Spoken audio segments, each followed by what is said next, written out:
Well, hello, hello, hello. Hi. Hey, Jonathan, how are you today? I'm good. How about you? I'm good. I'm a little jealous of your haircut, but my turn next. It had to happen. Yes, I understand. Yeah. Welcome, everyone, to another Askable Adults Live, the show where we talk about all things sex ed, uh, community, and we absolutely, and of course, teens for all those Askable Adults or potential Yes. Askable Adults. Yes, Like, every adult is a potential askable adult. yeah, But before we get into all that tonight, right? yeah. We want to begin with our acknowledgement that Black Lives Matter. We want to reinforce, as we do every week, that all Black Lives Matter. Mhm. Young and old and in between, gay, straight, bi, trans, etc., etc., etc. All Black Lives Matter. And while we are seeing um, baby steps of change in our communities and in our country, we want to acknowledge that the journey ahead is long, and we all need one another to hold one another accountable to keep taking those steps until it is so fully lived in our world that Black Lives Matter, that it will be understood by everyone. Absolutely, absolutely.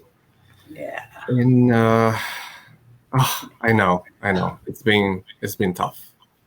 Yeah. This, yeah, 22 years, but folks will understand that reference hopefully. So, as you may know, June is Pride Month, and we've been discussing many different topics that are important to many folks from the LGBTQ plus community and their allies. Today we are kind of concluding Pride Month, although Pride is Maybe not quite, but yes. not quite. But we are we're coming to an end ish, ish. But like I said, Pride is not something that concludes or is finished. Pride is something that we live with, so it's never Yes. ending. Yes. Uh, and Pride Month may be ending, but Pride is not ending. exactly. And we've been pretty blessed to have had different guests throughout this month. To Yes. kind of go over it, we had Bethany Bauer talking about a little bit about what pride is, what it means, and talking a little bit about the history about Pride Month, kind of. That was our very first live. The second one, we had Dr. Ashley Brandt from the Transgender Clinic at Reading Hospital, talking about all the services they offer there and the work that she does. Then we had Amber Brown from Planned Parenthood and the founder of the Spectrum, speaking about queer erasure, which is such an important topic in our community, and that I don't think many people are speaking about. So we wanted to Be jump the in first. there. And last week we had Samantha King from the Children's Hospital of Philadelphia, and Sam is part of the Gender and Sexuality Development Program at CHOP, and wow, It's that been a was month. yeah, it's been a month. And we wanted to conclude at least June with with a bang, and we invited a young person from our community, from the Berks community, to talk about what they think about what what the LGBT community is about, and how he perceives the community, the LGBT community, and their impact here in Reading, and hopefully in the county. So we kind of want to give it up for this amazing person, and that will help us navigate this whole conversation. So give it up to Edward Hyde. Yes. Hi, Edward. Welcome, Edward. How are you? Hi, I'm okay. I'm really tired. I spent a lot of hours yesterday marching in DC. Watching what? Marching in DC. Oh, marching. Marching in That's DC. where you were. Yes. Awesome. That'll wipe you out. Can we ask, or is that something that you prefer to do? I'm sorry. The audio sounds absolutely terrible. Can you try to move your phone a little bit to see if that's it?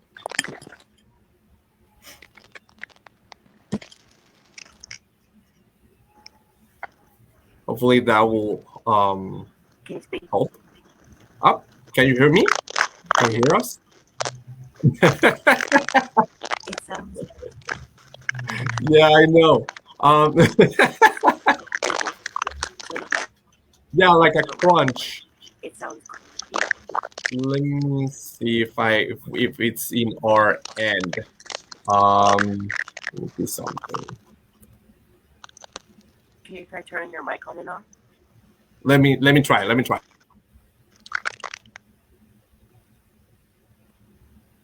Still happening? It's happening again, yes. I'm gonna try with yours, Nadine. Still there.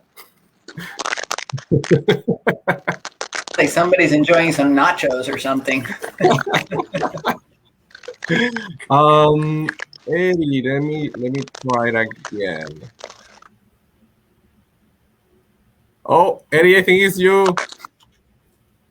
Because it goes away. Do you want to try from your computer again to see if that helps?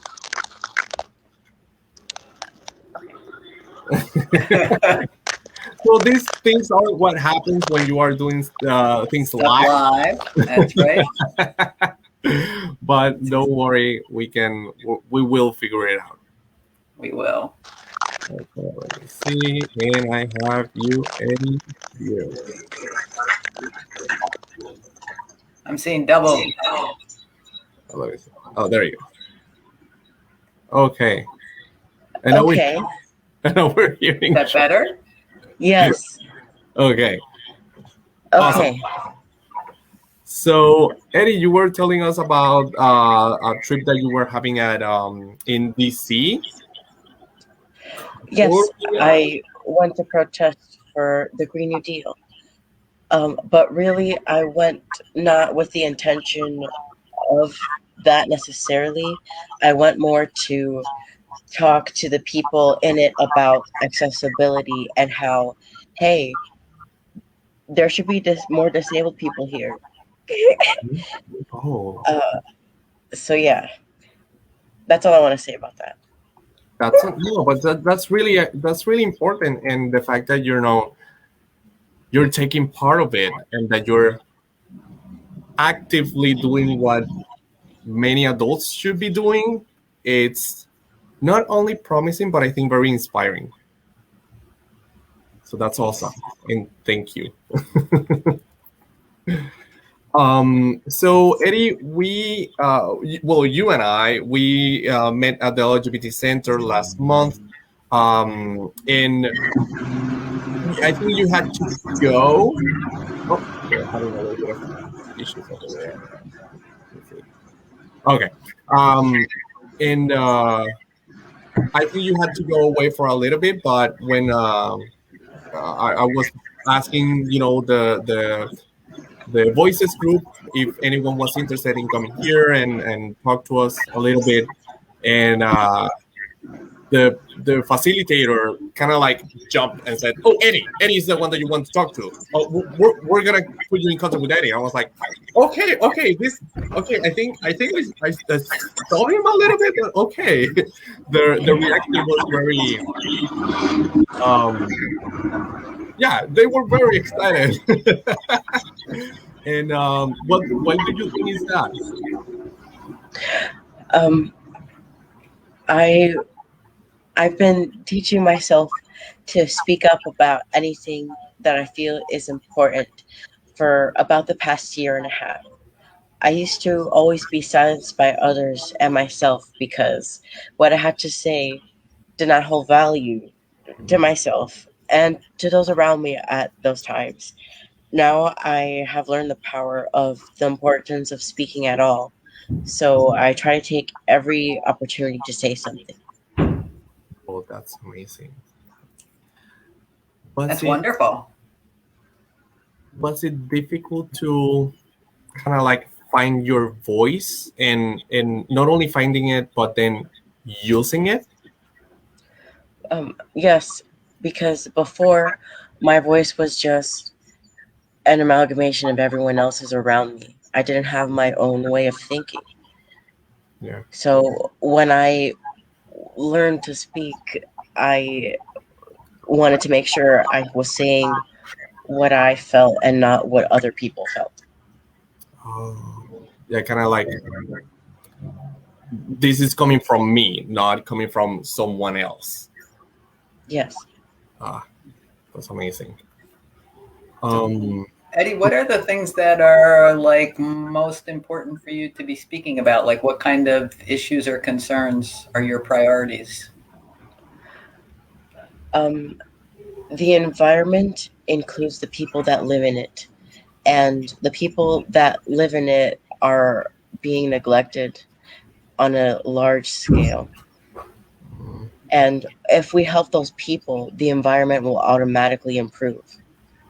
Because if those people have places to stay, to eat, and they don't have to worry about if they will have if they will have a place to take a shower, then they will have time to learn about more specific ways that they can help the environment improve.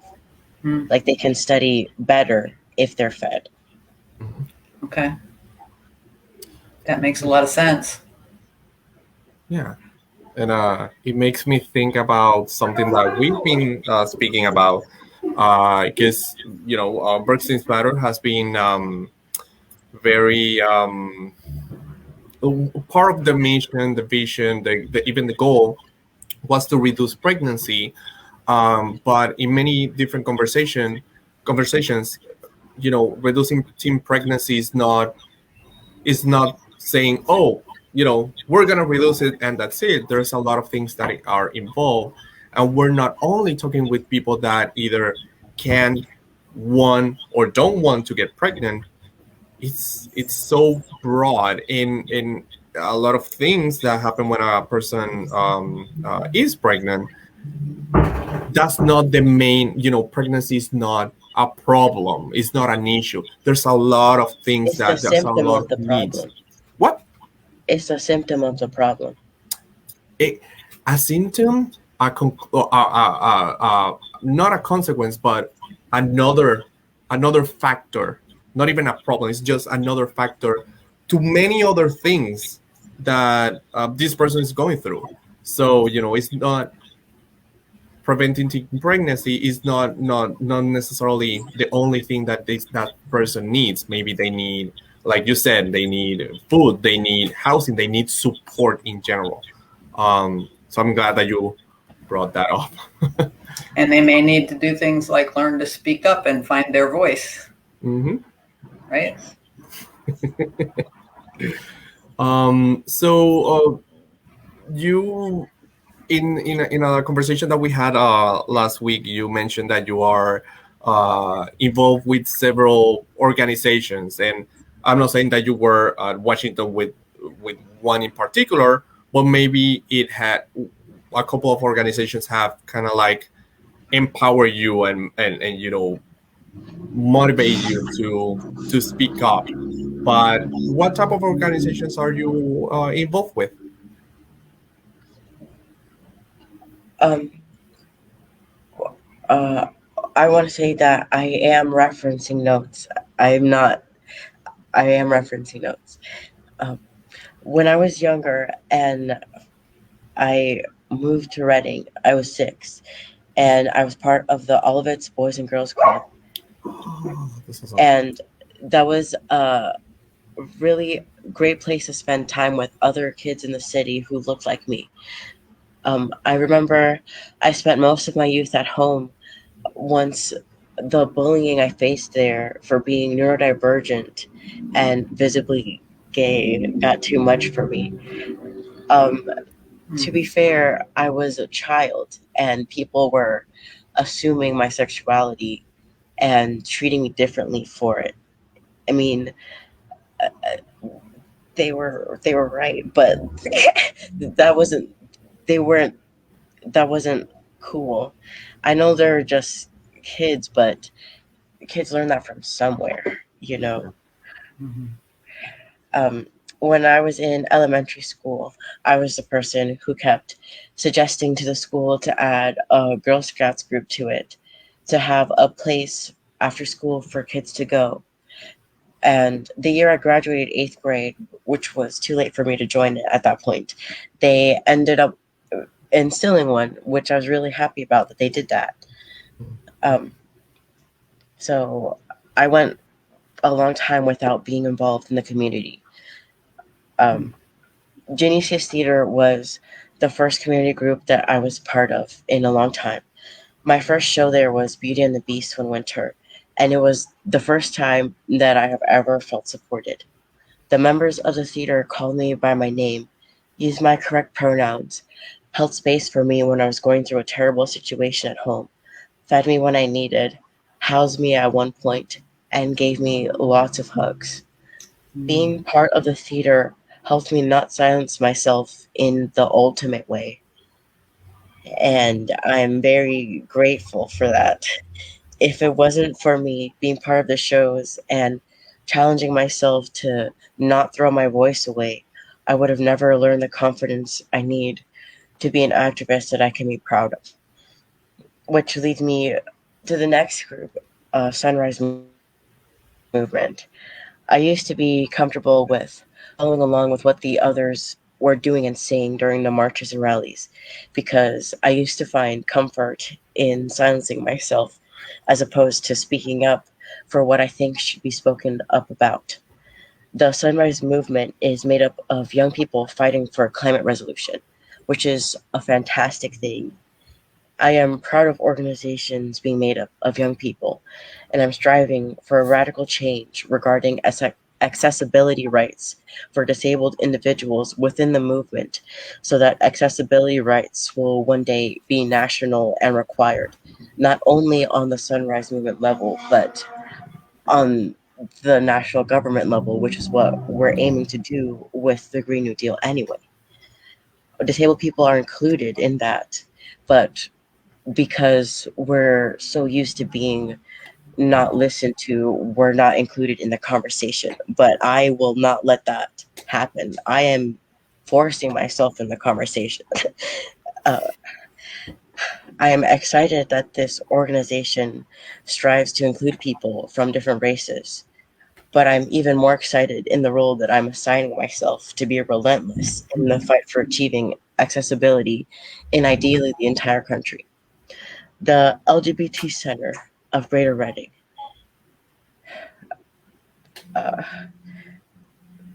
I Well, love that place so much. um, I have had nothing but unconditional support over and over again. I have gotten help getting my name changed, and that means so much. And for eating and for drinking, especially a lot of Capri Suns. Strawberry kiwi flavor is the best flavor. And for counseling and for talking to people my age with their issues and knowing that all of us we keep showing up because we keep needing each other.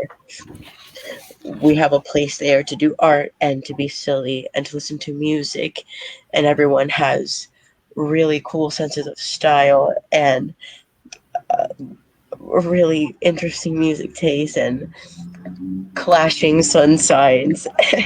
And a lot of us are into astrology, and that's cool. And I'm getting help there with the rest of the medical equipment I need to live a more comfortable life.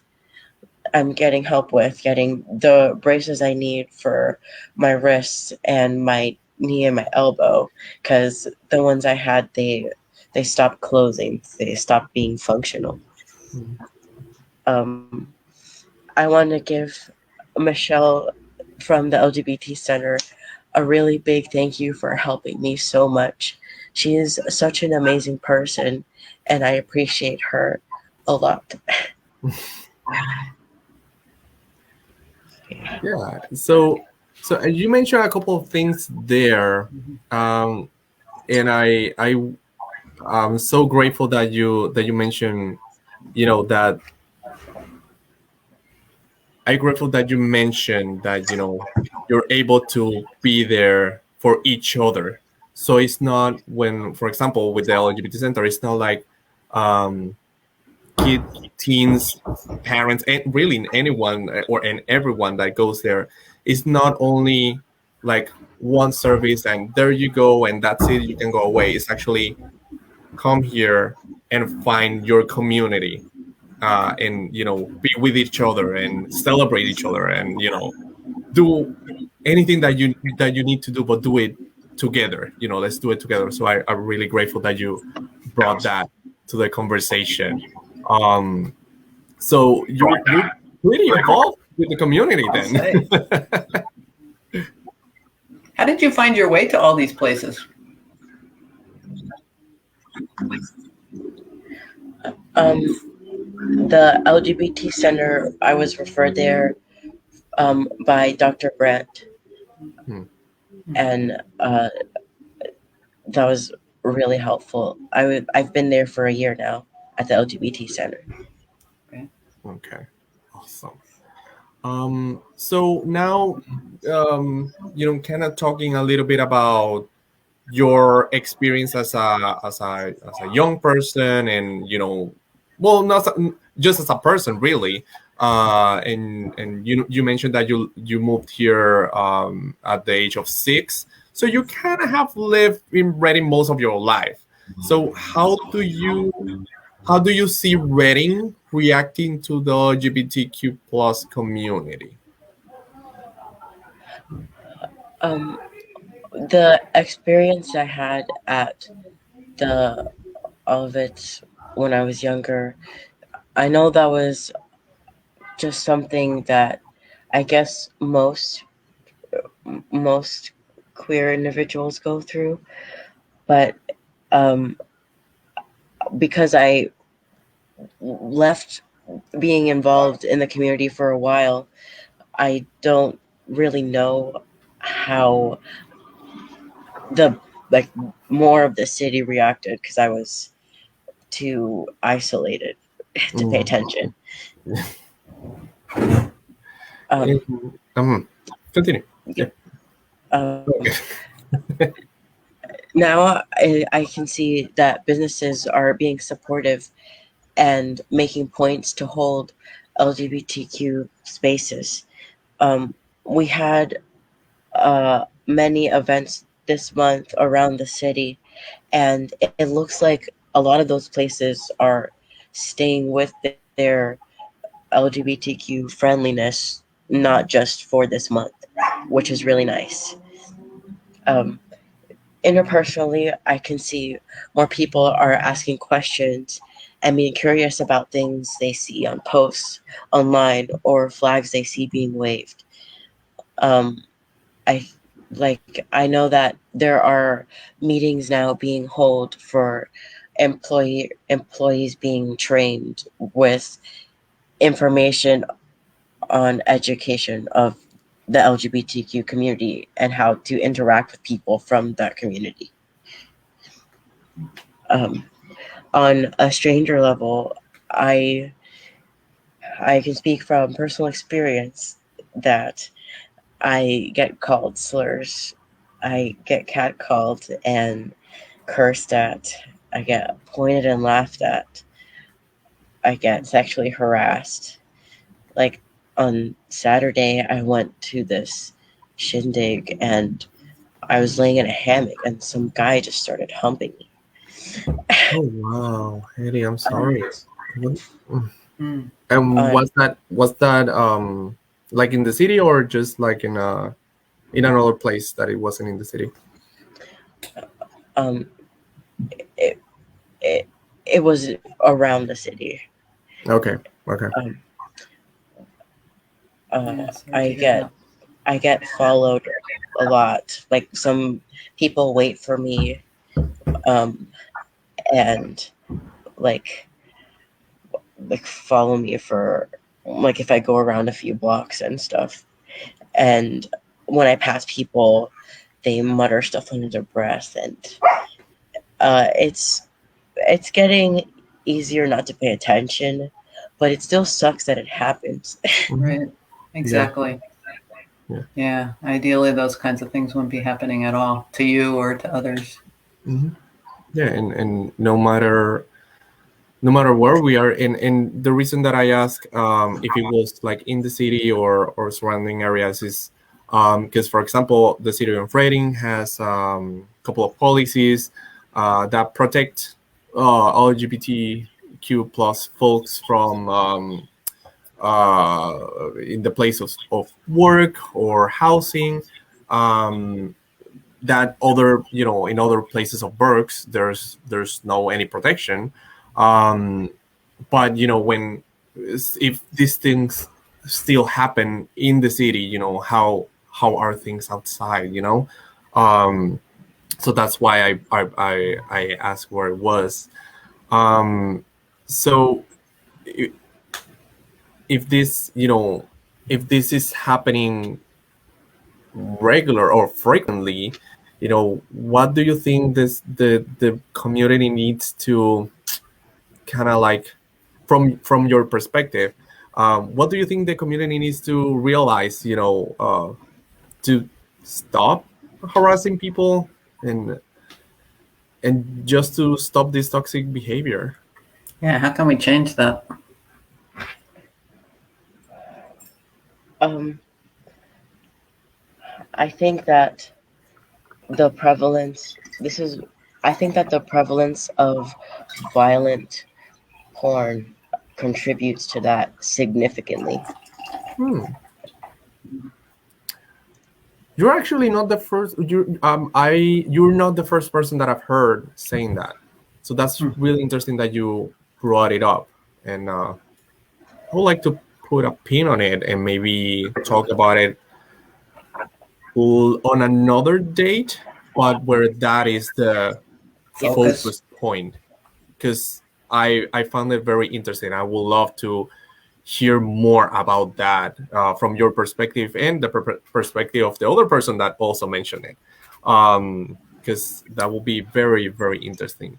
So have you, to kind of go back, have you noticed changes on how the Reading community reacts to the LGBTQ plus community along your life, or do you think um, it's still the same, it has changed? um, What do you think? I think it's still too soon for me to tell because Mhm. I'm only 21. Okay. What kind of things, Eddie, do you hear from other LGBTQ youth, like when you're at the center or out in the community involved in some of the other things you're involved in and interacting? Do you hear any positive things? Do you hear any things about what other folks' needs are in that regard for support?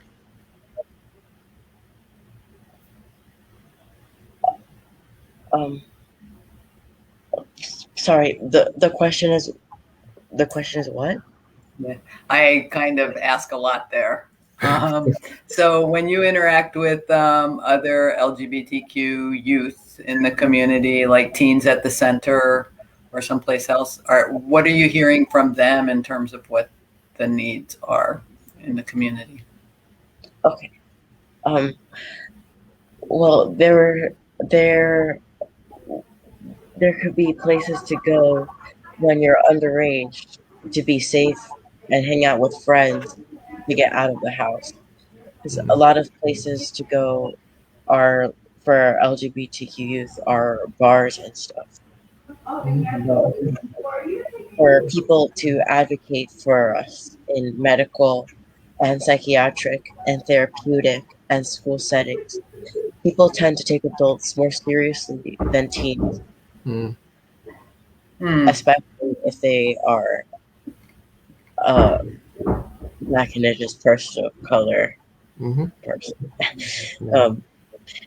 I think teaching us how to study and how to learn based on different styles, how to take in and absorb information, and how to enjoy learning, how to not get overwhelmed by learning, and how to accommodate neurodivergent students.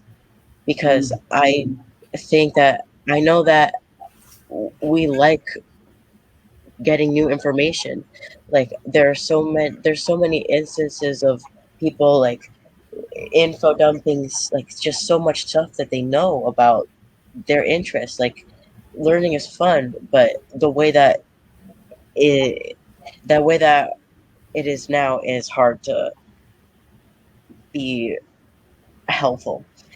Um, I think teaching the importance of saving money, like especially when like we get a first job, and how to stand up for yourself in the job if things are not good, if things go bad, how to budget money. I know a lot of LGBT people have to take care of their younger siblings, and that's a different budget than someone who doesn't. And the I as someone who still like loves the environment, there's so much like the importance of volunteering for the common good. Like I like one example that's really simple is cleaning up trash from the ground.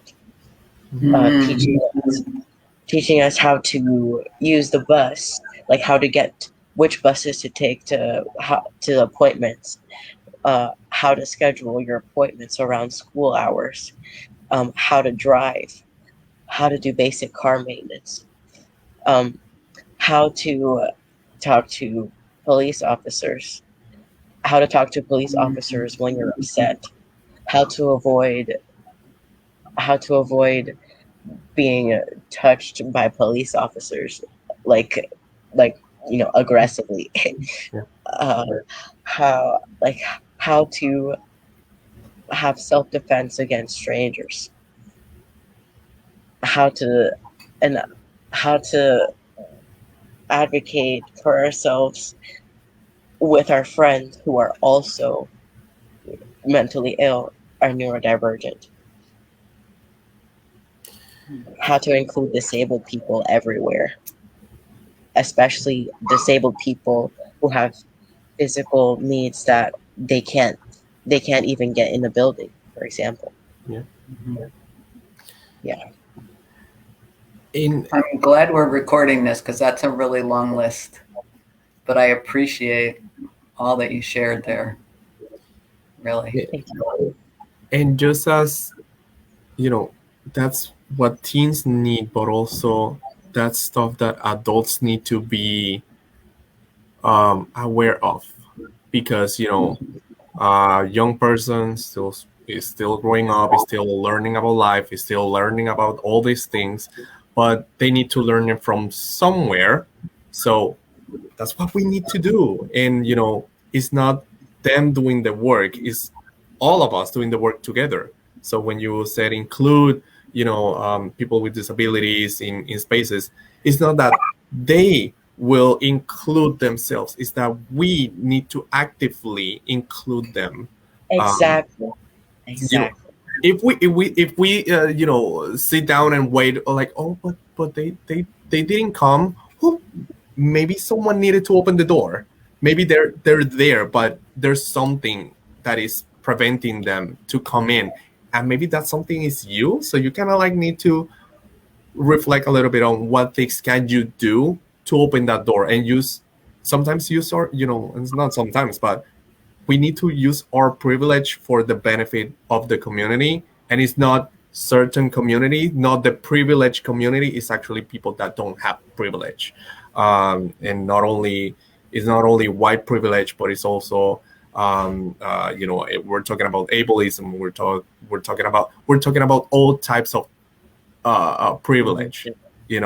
There's Ableism and racism are very, very together. exactly. So thank you for bringing that up. And yeah, you said it yourself, Nadine. This is a long list, but I think we need to make. I think that list needs to be put like textually. I don't know if textually is like a word, but I just made it up.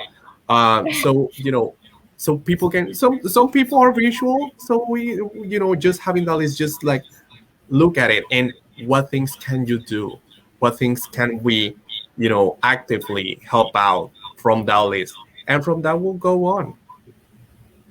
Yes. So a couple of things, and last week, kind of like going to the Askable Adults, and talking about the resources that sometimes we need, and they're needed. Last week we offered an Askable Adult. I'm sorry. Don't worry. So we offered an Askable Adult training last week, and that was the first time in over a year that we were in person, live and in person. Live and in person. And one of the activities that were included in the training was reading some facts about youth, so the participants can share their thoughts. And of all the facts, there was at least one that we included in that particular one that might be relevant to today's topic. For example, LGBTQ students in rural schools they face more hostile school climates than students in urban and suburban schools, including experiencing higher rates of biased language, victimization, and anti-LGBTQ discriminatory school policies and practices. At the same time, and something that doesn't come as a surprise, is that LGBTQ students in rural schools were least likely to have LGBTQ related school resources or support as compared to students in urban and suburban schools. Having said that, do you think, Eddie, that our community, we can say Berks if we want to expand it, but do you think our community has enough resources for LGBTQIA plus youth? No. And there could always be more. Even if we ever have enough, there could always be more. I share that with a lot of things. We can always have more. Since we don't have as many resources, where do you see the gaps for resources, and what resources are needed to fill those gaps? I'm not sure what you mean by gaps. Like, what more? When you say there could be more, like what kinds of things aren't there that need to be there? Well, that's what I listed. That was that whole list. Okay. Are there any of those things on that list that you think are most important, or any things that you would add to that list specifically for LGBTQIA youth, understanding that there's intersectionality all over the place?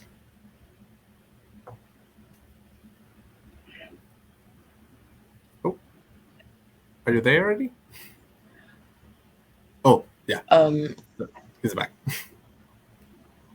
I guess more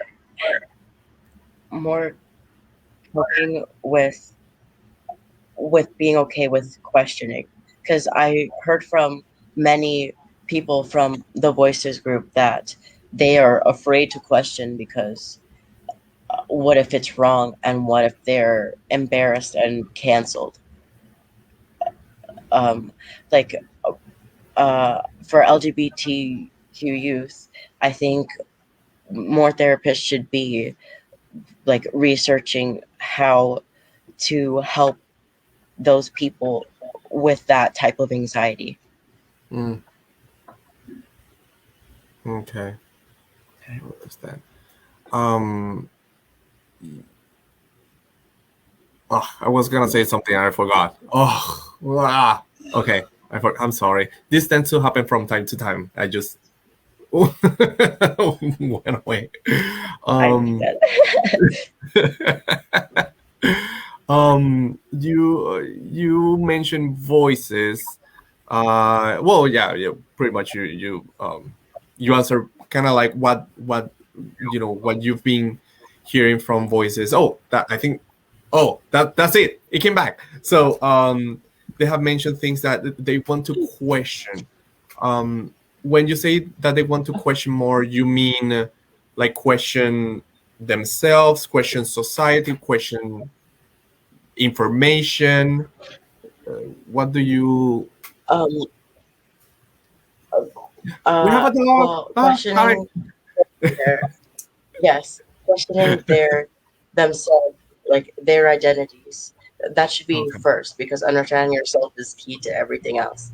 And then questioning the patterns of thinking, especially because many LGBTQ youth are traumatized from unsupportive families. Mm-hmm. Um, Yeah. and questioning the way that society is, how we get information, and what information is positive and what information is accurate, because a lot of information out there is whitewashed, and because LGBTQ history, especially if you're a person of color, has been erased. Yeah. Raised or and you said whitewash, but I also will put there a little bit of straight washed too, kind of like erasing LGBTQ folks from important moments in history. Uh, I I can put in there, and when I mention straight wash, is again uh, um, erasing queer folks, and someone that uh, it comes to mind is Bayard Rustin, the openly gay African American man who was such. It was just it's a leader, it's an inspiration, but he was uh, just a force to be reckoned with in social movement for civil rights, non-violence, and he was the person who not necessarily taught, but who was there for Martin Luther King, and together they developed so many of the speeches and on the um, of the movement, the nonviolent movement, and he almost was erased from history because he was unquestionably, unequivocally, he was a gay man, and but because he was gay, it was like, we're not gonna talk too much about Bayard. We're gonna talk about other figures, important figures, but that's what I meant when by straight washed. So just to put it out there. So Nadine, do you want to kind of talk a little bit about the history part of Berks? Do I want to talk about the history part a little bit? I can just say, I mean, we've talked about this on some other episodes, but a lot of the resources that are available today were not here even 15 years ago. You know, there wasn't an LGBT center. Reading Pride celebration was just getting started at that point. The Spectrum, which started back in 2006, wasn't quite here. Well, that's just about 15 years ago. And the only programs that were really available for youth back then, or for pretty much anybody, I mean, Spectrum was there for youth, and the Gay Straight Alliance was there for teens at Reading High School, just getting started in the earlier 2000s. You know, there was a PFLAG that existed, but the chapter was here in the city of Reading, and it actually started out just being, well, not just, but it was an extension of the Lehigh Valley PFLAG. So it was important that, and it's important to recognize, I think, especially as we come to the close of Pride Month, the people who were there, like Amber, like Bob and Diane, who started the Gay Straight Alliance at Reading High, and like Yvonne, who really worked hard to establish and keep going for many years a PFLAG in the Reading area. And really important to acknowledge those folks who laid the groundwork for everything that has come since then. I think it's always important to remember, to acknowledge, and to have some gratitude for our ancestors. We know that we have a very long way to go to make the world that we dream of. At the same time, I do think it's really important to say that if it were not for the folks who have come before us, we would not be where we are today. And it is our responsibility to bring things forward even further so that the next generation and those beyond have more of what they need, as like that long list that Edward shared with us of the things that, you know, young people need. And as Johnathan pointed out, you know, as those people mature into adulthood, many of those needs are still there. So we're trying to build a better world, and it takes all of us, right? All of us together, recognizing that everybody has something to offer. Absolutely. Yeah. So, you know, there might be several, you know, services and support groups and all that that can exist, and you know, nationwide, and you know, hopefully the, you know, Reading has a couple, and but as Edward said, it's not enough. But mostly, hopefully the support will not only come from people from, you know, external support, but also from accepting families. So Eddie, if you could tell parents, families, caregivers, something that young LGBTQIA plus teens, kids, and really people in general need from them, what would that be? Um, Hitting us does nothing. Yelling at us does nothing. It just, if you think that gives you power, you're wrong. It just strokes your own ego, that makes you think you're better and bigger than somebody you think is below you. But just because somebody is your child or your younger sibling, does not mean you can harm them, including mentally, Mm-hmm. including physically, including sexually. You you can't do that. Um, that putting that pressure for, if you don't do what I say, then this bad thing will happen.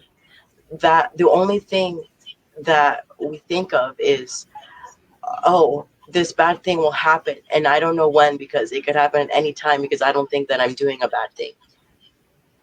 So it's like a thing of constantly being on edge, and it's not cool to constantly be on edge in case somebody like, oh man, You okay? yeah, she just pooped like on her spot, but like I was not expecting it. Sorry, it was really distracting. It's okay.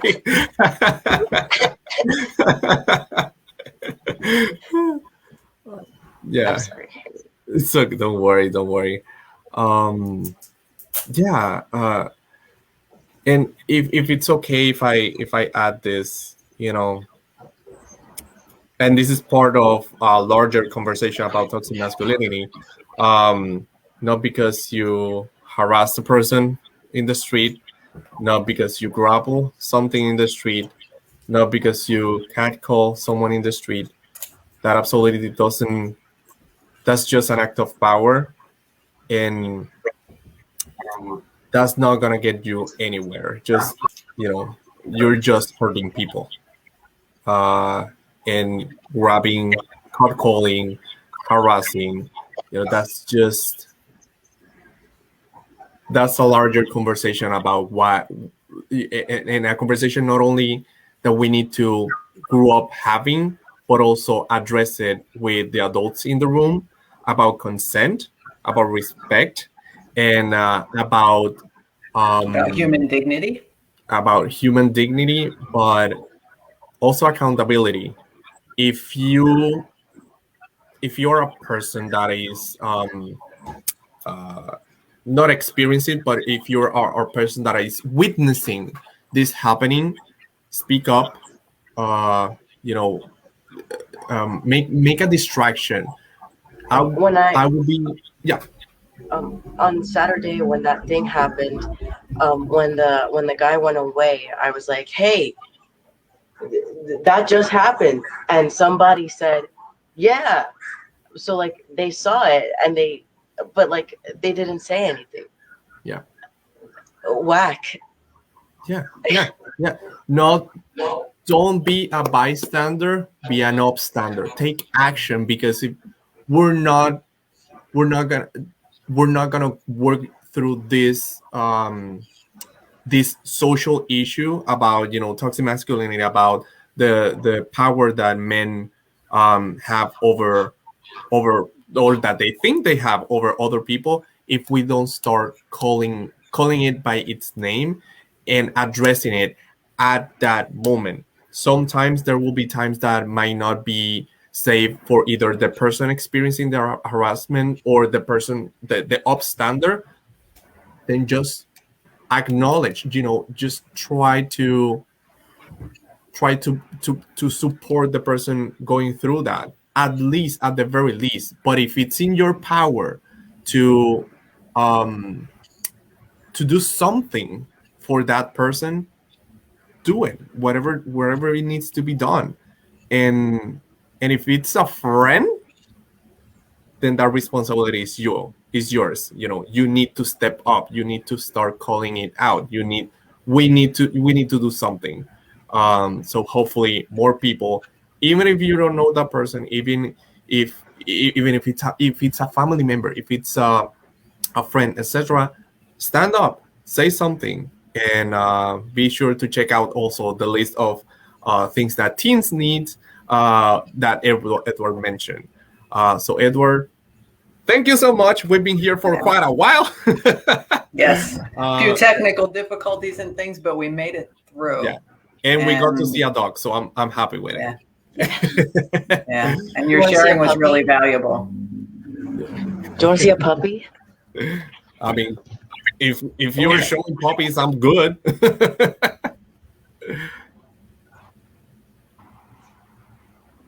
Also, while we wait, a couple of things that Edward mentioned. If you are interested in, Nadine. Very cute. Very cute. Don't show my cat this footage. A couple of safe places that Edward mentioned is the theater Genesius. Here's the information if you want to check, if you want to reach out, check the theater Genesius. Sunrise Movement, you can check them out on Facebook, their Facebook. If you want more information about the LGBT Center, you can check on info@lgbtcenterofreading.com or their social medias. I will go to the social media and give you a follow. And I will also mention, because also they not only we mention it here, but they were also seeing folks from the spectrum, a safe place for teens to talk and and come together and just learn a little bit more about gender identity and sexual orientation and gender expression. Yes. So check them out. Again, Edward, it's been a pleasure. Thank you so much. Thank you for giving us Thank the you. opportunity. This is my first interview. Ah! We love being first. We love being first. Hopefully it won't be the last. I'm sure it won't be. That's what she said. Wow. Thank you, Edward. See you soon. Bye. Thank you. Bye. Good.